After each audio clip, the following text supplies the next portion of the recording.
Hey everyone, Phil Naylor here, Avid Global Services. In this video, I'm going to show you how to get up and running quickly with ISIS 1000.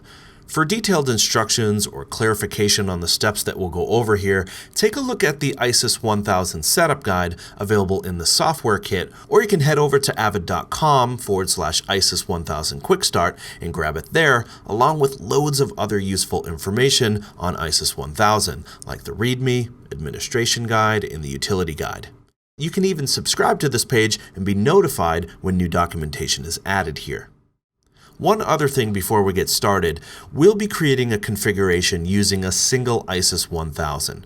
There will be more advanced video content coming real soon in the ISIS 1000 System Admin Online course, which will contain a video on multi-ISIS system setup, and of course this is covered in the ISIS 1000 setup guide available right now. So enough with the jibber jabber, let's get started. First things first, let's make sure that you have everything that you need to move forward. In the box, you should have the following: an ISIS 1000 engine, including a storage controller, 2 power supplies, a media pack, which is 10 hard drives, and 2 system drives, which are SSDs. You should have a bezel, a health and safety guide, a rack mounting kit, which may include other hardware and tools, 2 power cables, and 2 QSFP adapters. You'll also need your serial number for your ISIS 1000, which can be found right on the box and should look similar to this. If you have all that, then we're in good shape, so let's move on. The next thing that we want to do is register your ISIS 1000 so that you can download the latest software and update the engine. To do that, have your ISIS 1000 serial number handy and head on over to avid.com/activation card. Next, click on the ISIS 1000 link here, and it will ask you to log into your Avid master account. If you don't have an account, simply fill out the required fields here on the right and click Create an Account. If you already have an account, simply enter your credentials here on the left and click Login.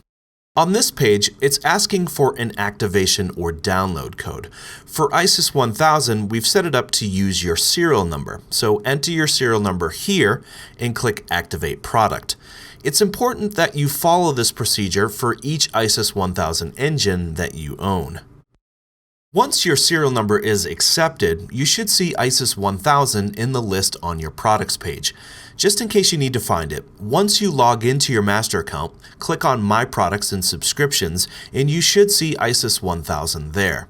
Click on the bar, and it will open up providing you with the download links for your software. Go ahead and download those, and let's move on. Now that we've registered the ISIS 1000 and downloaded the software, let's get the hardware ready. To rack mount the ISIS engine, follow the directions on the label attached to your rack mount kit. This will walk you through installing the rails inside your rack. If you don't plan on rack mounting your ISIS 1000, please be sure that your ISIS is on a stable, level surface. Next, let's connect the system power and turn on the power supply switches. A power on self-test or post cycle begins. This will last about 6 or 7 minutes.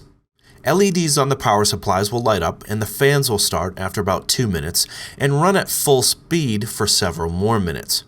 After they slow down, wait another 2 or 3 minutes before the engine is ready for configuration and software installation.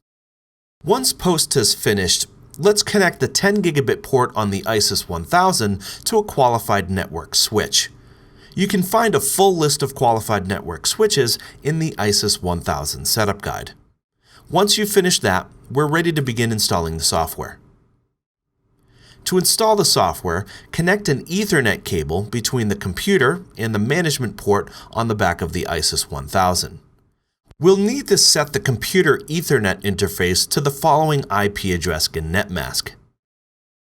Next, we want to open a browser and enter the following URL.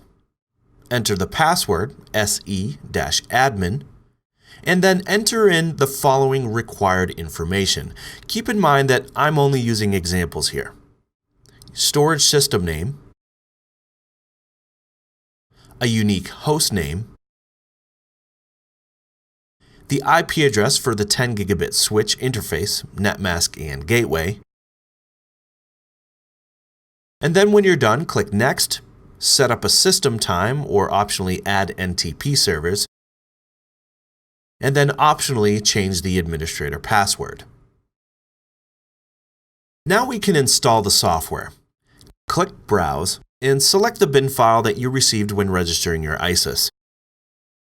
Be sure to select Run System Director here, since this is the only engine that we'll be configuring. If this was an additional engine in a multi-ISIS system, then we would leave this unchecked. The ISIS 1000 will reboot and perform the software upgrade. The agent will close and the browser will show a message that the page cannot be displayed. This is perfectly normal. Once it finishes up, that's it. It's very easy. As always, if you have any questions or need further details, see the ISIS 1000 setup guide at avid.com/ISIS 1000 Quick Start. Now that we have the software updated, let's create a file system. Disconnect the computer from the management port and connect it to your network. Don't forget that you can change your IP address that we configured earlier back to what it was previously. Open a browser and enter the IP address that you configured earlier. This opens the management console. The default user account is administrator, and by default, there is no password here. You can always change or add a password using the administrator password option under Advanced. Under the Advanced heading, click System Settings, and then click Create File System. Click Apply, and your file system will now be built. Super easy.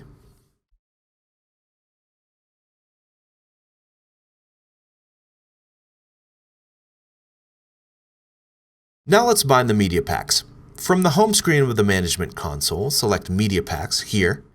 Next, select your media pack or packs and then click Bind here. Select Yes here and then go ahead and click the Refresh button here. Your media packs will turn green when they've completed.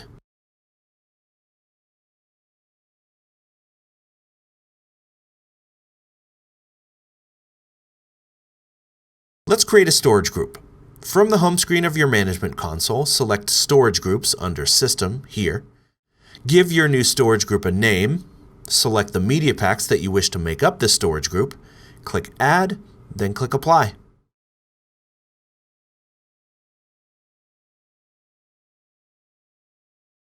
Creating a workspace is super easy.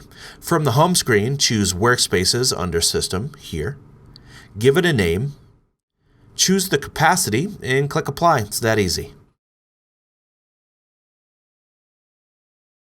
And that's it. Your ISIS 1000 is ready to use.